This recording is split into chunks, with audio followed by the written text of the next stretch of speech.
Next, we're going to do a circuit analysis. We're actually going back to the chapter 2.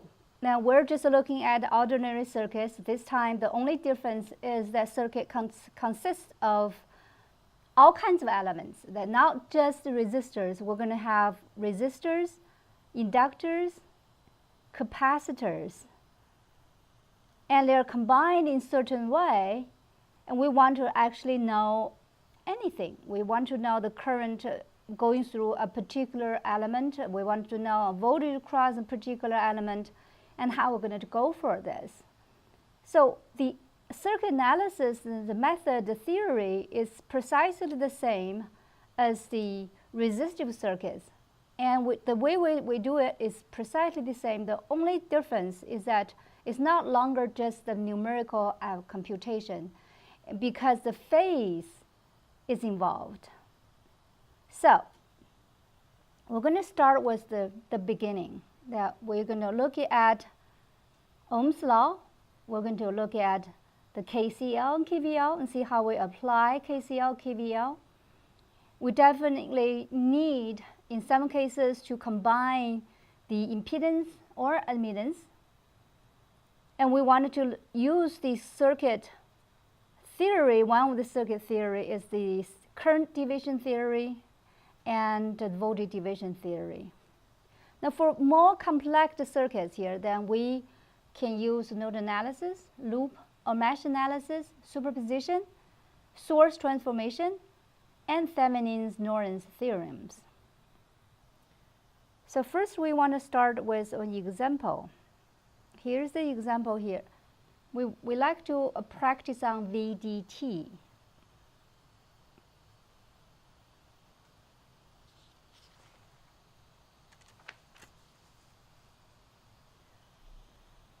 Now the given here is that we know the source.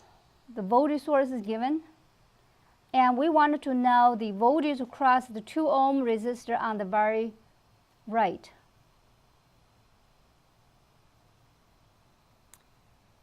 So what we can do.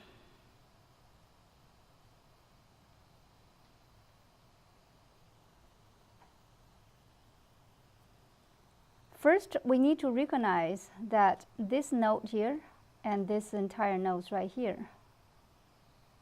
And therefore, what we wanted to recognize is that the node, let's call the node A and node B.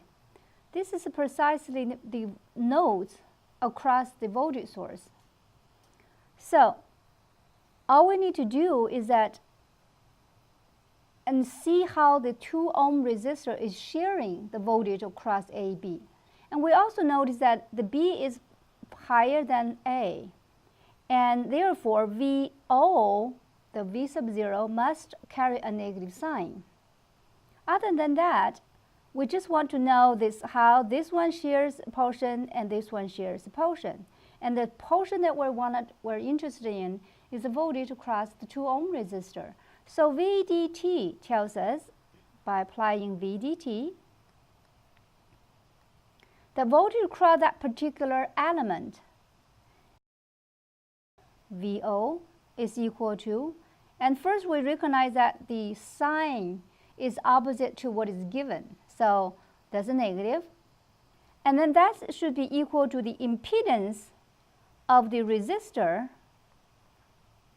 versus the total impedance of the circuits, of this branch, let's say. So this is a Z of the resistor, 2 ohm resistor, plus the Z across the capacitor. And multiply the total voltage comes in, and that is 12.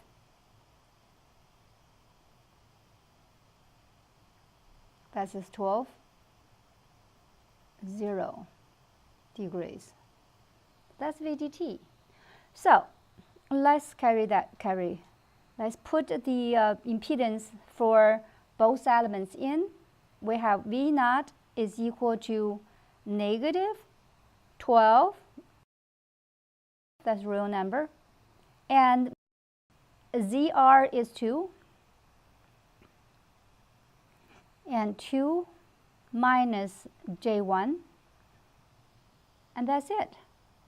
So there are two ways in here. How do we approach that? So let's see here, that's a 12 multiplied by. One way is that we can change the denominator into a phasor.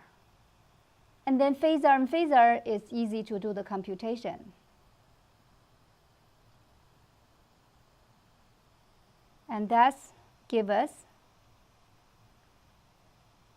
2 and 1. That's the magnitude here is 2 squared plus 1 squared, that gives us 5.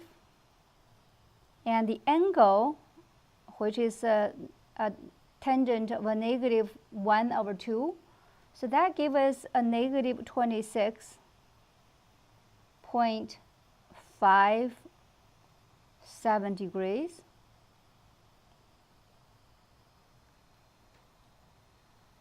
And of course, we wanted to absorb the negative sign into a phase angle. And we recall that negative sign gives us a negative 180 degrees.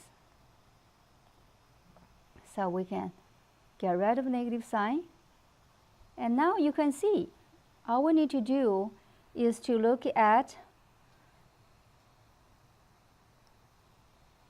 the magnitude computation, find what that is, and that gives us 24 divided by root of 5, and that gives 10.73. And the phase angle is the numerator's phase angle minus the denominator's phase angle, and that turns out to be a negative 180 plus 26.57. That gives us 153.43 degrees volts. So this is our final answer.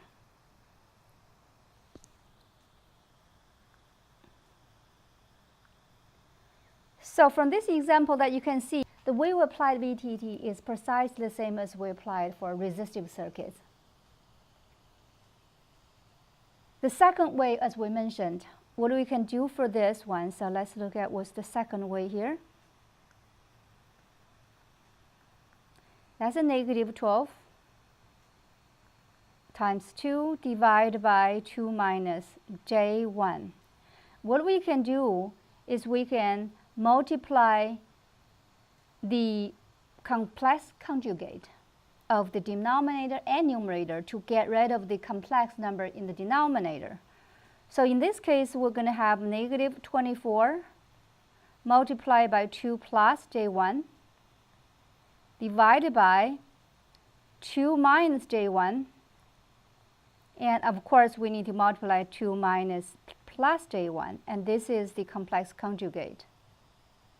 So by doing that, you notice that this denominator will be a real number, and numerator would have the real number and imaginary number. So we're going to end up with a real part plus imaginary part, and then we can figure out the magnitude and phase angle. So that's the second way to do this.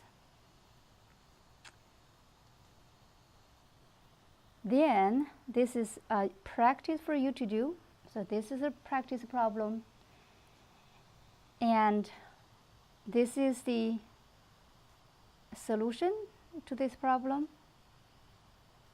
So you wanted to try it on your own and compare with the answer.